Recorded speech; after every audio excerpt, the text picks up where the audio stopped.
The only way to heal is to talk about the Tanzania that we want.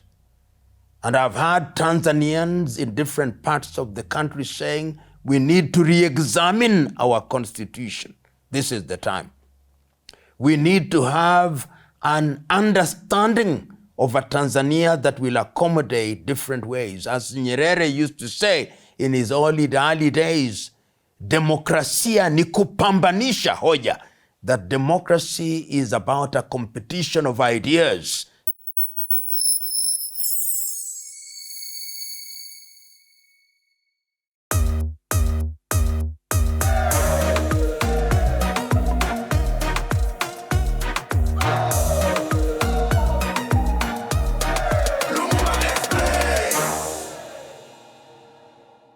What has happened in Tanzania after the elections on 29th of October 2025 is unprecedented. Is unprecedented because Tanzania, the United Republic of Tanzania, has stood out for the last over 60 years as unique in the sense that this is a country where ethnicity as a basis for political mobilization is seen to have been eliminated. Unique in the sense that the political parties have remained generally stable, with, if you start from 1964 when Afro Shirazi led by Abeid Karume joined TANU led by Julius Kambarage Nyerere, ultimately becoming Chama cha Mapinduzi in 1977, it has remained generally stable and generally acceptable. And of course, it must be remembered that while the rest of Africa were dilly-dallying about multi-party politics, the Nyerere administration very quickly embraced multi-partyism. And we have seen the change of government very orderly from Nyerere to Mwinyi, from Mwinyi to Mkapa, from Mkapa to Kikwete, from Kikwete to Magufuli, and of course the death of Magufuli, so that President Samia Suluhu Hassan was actually completing a term which was a Magufuli term. And one would have thought that that would continue. In fact, when President Samia Suluhu Hassan took over, there was a very deliberate attempt at rapprochement so that the leading opposition candidates were invited to the State House, and they had this arrangement where everybody thought that the elections would be conducted in a proper manner. Tundu Lissu, who was away in exile, come back home. But no sooner had the dust settled than we started seeing things which were, in the view of some of us, very un-Tanzanian. The kind of intolerance that was not to be associated with the Tanzania. And that is our source of discomfort. Source of discomfort that you are conducting an election where you are leading, in the words of the mainstream media, your leading opposition candidate is charged with the offense of treason in circumstances where many people who are acquainted with the law can say confidently that the charge of treason cannot be proven. Your other candidate is also barred for purely technical reasons, and you go into an election on that basis, then notwithstanding that we would have won, and I hold the view that even if these individuals had been allowed to contest the elections, perhaps they would have had higher votes in urban Tanzania, but rural Tanzania would have neutralized the vote so that Samia Suluhu Hassan would still have won the election.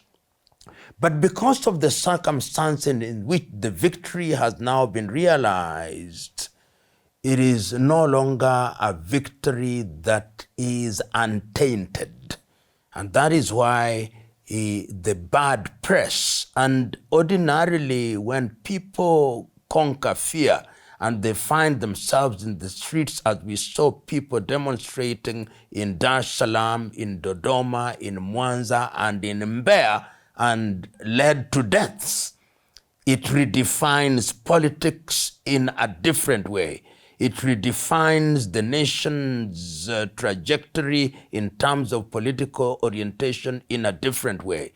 And that is why you've seen that even those who ordinarily would cast their vote, metaphorically speaking, with the Tanzania are now saying that the time is now for that new administration to rethink how they are going to operate. Remember that the leading opposition party has already said they do not recognize the result. Of course, President Samia Suluhu Hassan has already been sworn in as the president.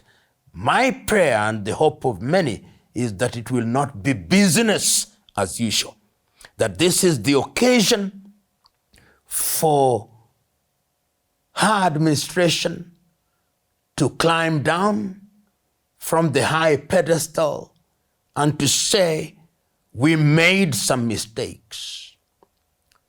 We presided over an environment that led to the death, unnecessary death of Tanzanians. Let us heal. The only way to heal is to talk about the Tanzania that we want.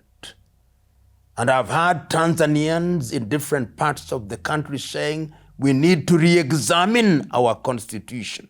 This is the time.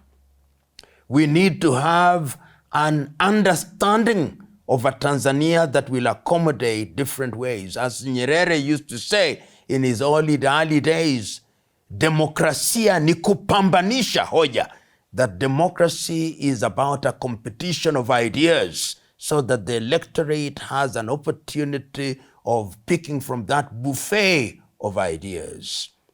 If that administration of the Suluhu administration adopts that approach, then Tanzania will heal. If, on the other hand, what has happened is ignored and swept under the carpet, then the wound will fester and Tanzania will not heal. I hope that will not happen. I would not use the term dictator as defined by the West to describe the actions that she took. I do not know what justified the interruption of social media forum, but I know that in other countries, including Tanzania, which is what happened, that people shut down social media in order to eliminate or reduce the possibility of copycat activities. Because history has demonstrated that sometimes violence is replicated through copycat activities, so that if there are demonstrations in one place, the others say, oh, people are demonstrating and we are not demonstrating. I think that must have been the motivation, well-intentioned. But of course, when things go awry, even the things that are done with the best intentions and the best motives will now be interpreted to mean that you simply don't want to be criticized. And that is what will carry the day, your explanation to the contrary notwithstanding. And there are those who also are saying that the reason why Samia is receiving the flack that she is receiving is because she is a woman. I don't think so. I think she just happens to be a woman, but she is being criticized or being critiqued because she's in a position of leadership. And I'm one of those fellows who believe that once you are in a position of leadership, whether man or woman, you must never wave the flag of gender as a basis for immunizing yourself from scrutiny. Because leadership is gender neutral. So when you get in there, you've got to be prepared for both praise and criticism. The Kenyan-Tanzanian political relationship is one that is defined by different things. But the ideal situation is that we cannot avoid each other. And it's not even ideal. I think it is practical. So those practical realities will always be with us. Remember that we are part of the East African community, talking about integration, talk about the relationship in terms of trade between Kenya and Tanzania. Remember that Tanzania is the headquarters of the East African community. Remember that there are very many Kenyan traders in Tanzania and vice versa. So that relationship will always have its problems, but in the ultimate, I hold the view that we cannot avoid each other, particularly knowing as we do that we have a long history, and the people-to-people relationship is perhaps much stronger and much more important than the political relationship. And that is why perhaps during the events on 29, some Kenyans thought that they owed Tanzanians a duty to go and support them in what they were engaged in. But they should have known that when you want to help a neighbor, it is the neighbor who must define how they want to be helped. You don't imagine that you know what the neighbor wants and what the neighbor needs. And in this regard, there are diplomatic channels to be used. But of course, when you are talking about crowds which are excited and excitable, then people just cross the border which is not fenced, and they find themselves in such situations. But I believe that we owe Tanzania a duty, even if it is in terms of negotiations or bringing the political combatants together. Kenya can midwife that process, particularly now when Kenya holds the chair. Kenya holds both the chair and the Secretariat of the East African Community. So the duty of Kenya and the role of Kenya is even defined by the current leadership of the East African Community. And I hope that we'll play that role in a positive manner without being arrogant about it. Young people are yearning for something across the continent of Africa, not just in East Africa. Young people are yearning for governments that are responsive to their needs. Young people are yearning about governments that are going to create an environment where they have the ability to move from one country to the other. The young people are anchoring and angling towards governments that are going to provide environment for them to express themselves, whether it's in the area of innovation and invention. And you can see that how musicians, how artists move from one country to the other, how traders move from one country to the other. So when they see governments that still insist on permits, government that still insist on asking questions at the border, they are saying that these governments had better rethink. And if they don't rethink, we are going to think for them. And that is the message that is being sent. And you've seen it not only as regards Uganda and Tanzania, but across the continent of Africa. So the message is loud and clear that we young people are thinking about Africa. And the sooner the political leadership realizes that and embraces that message, the safer it is for the continent of Africa. You know, without mentioning, some of them are known, which like the Open Society, societies such as Ford Foundation, who are very active in what they call the human rights and democracy space. The reality is that Africans don't need their money. Bills and Melinda Gates Foundation, all these, we don't need their money. They come to Africa and they want to interfere in the affairs of African countries, and they are raising Africans sometimes to fight against Africans. The sooner we get rid of their money, the safer we are. Remember the old saying, he or she who pays the piper calls the tunes. And it annoys me many times when I see a little Western NGO talking at our African governments, disrespecting our African governments. But we are to blame. We are to blame because we create an environment where a Western NGO finance things that ought to be financed by our taxpayers' money. And what do our political leaders do? They are just stealing the money that ought to be used in these areas. So I pray and hope that one day we'll realize that as long as you don't fund your affairs, you'll always be dictated to. So let us create an environment where we in Africa fund the things that we do, and as the saying goes, cut the coat according to the cloth that we have. I look forward to those days. You know, when you want to poison somebody, you sugarcoat the poison. So they eat the poison knowing that they are eating sweets. So the sooner we realize that there is a grander agenda other than the declared agenda, the safer we are. Remember that throughout the ages, the things that people want to capture is the mind. And how do you capture the mind? You don't come announcing yourself that you are going to achieve this. You are nice. Sometimes you even bring water to the villages. You even bring food to the villages and hamlets. You do good things, but your ultimate intention is a grand agenda, that what I call the Trojan horse approach. You let the horse get into the arena, and then it displays its true character in great splendor. So that is what Western NGOs have been doing throughout the ages. Why is it that they go into societies to do the bad, to ostensibly to eliminate the bad things, and those things never disappear? It is an industry. There is something that can be called an NGO industry, whose agenda is never to solve any problem, but to make them change their character and shape so they can retain their jobs and their agenda. That is the tragedy. There is some lesson to be drawn that Africa must rethink how we govern ourselves.